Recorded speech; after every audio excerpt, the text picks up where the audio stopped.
Well, hello everyone, and welcome to yet another problem from Gigs for Gigs. So, the question is pretty simple. We are asked to generate a left view of a binary tree.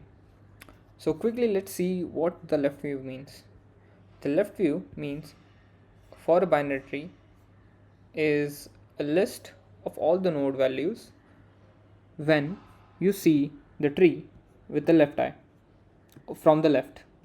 So, let's suppose if you were about to stand over here and you capture this tree, you'll see 1 2. You cannot see 3 because it's hidden behind 2, 4 and 8.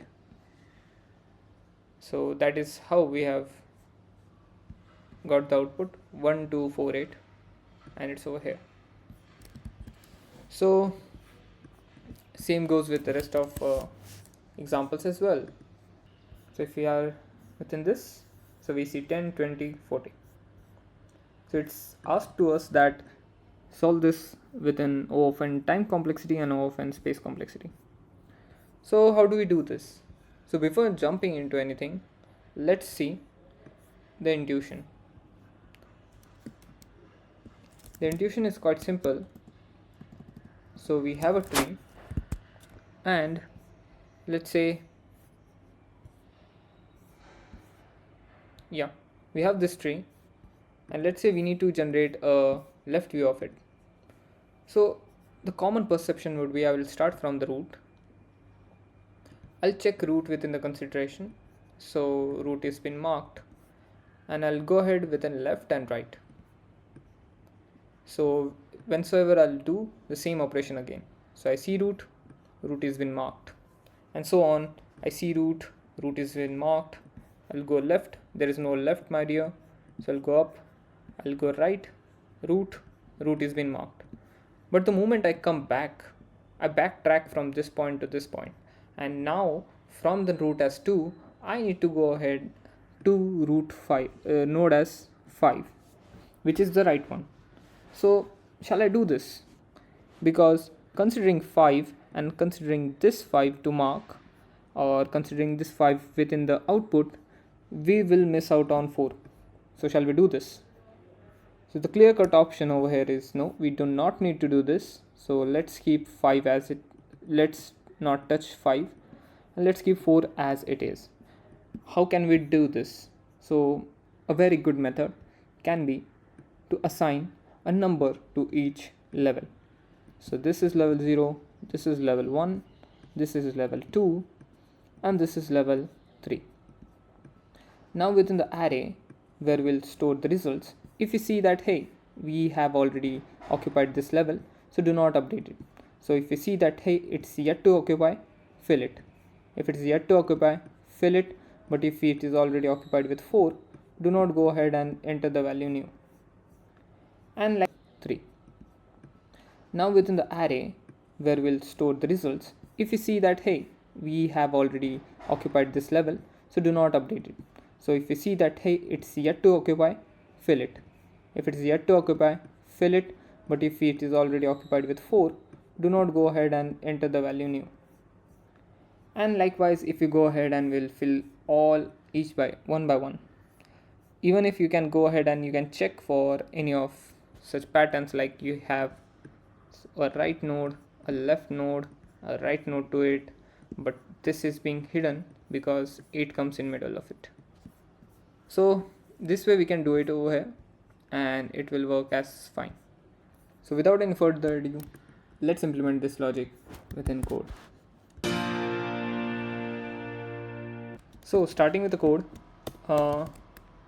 let's see what do we got. We have a root, that's good. We need to have a level, so I'll check. We need to have level starting with 0, and we also need to have a result array. This array would be nothing but the result. I'll say it as array list because it's required as the return type. So array list of integers, let's say result is equal to new array list of numbers. Now how will we do this? So if you have seen the approach, we are going depth first first. So we'll have a depth first search with passing of root, we'll also pass the level, which is 0 initially, and we'll also pass the result, so our value gets stored over here. Now let's go ahead with void dfs, because we are not going to return anything. Only thing we will be returning from the caller function is the result array, and that's it. And we'll be accepting node root, level, and array list. This should be this in our case. Cool.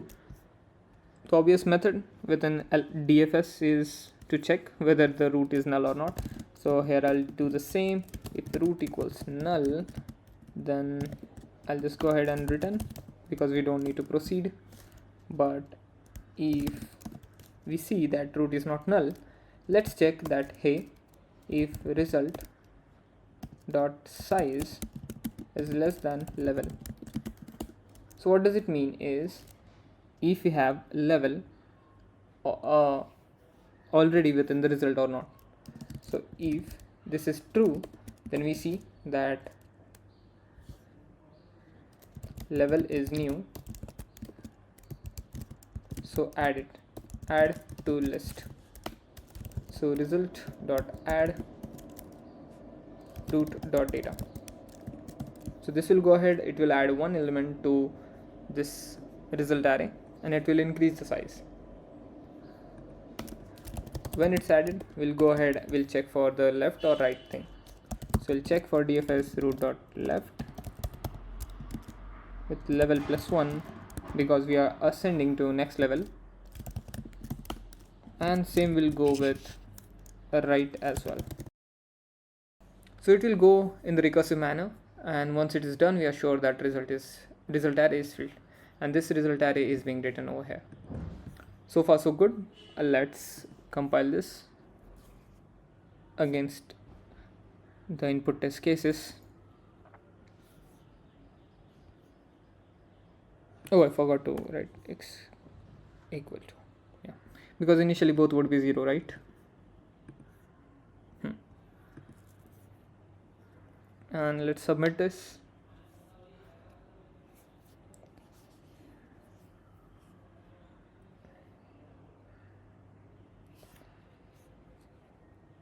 So yeah, so this is how we have made a recursive solution.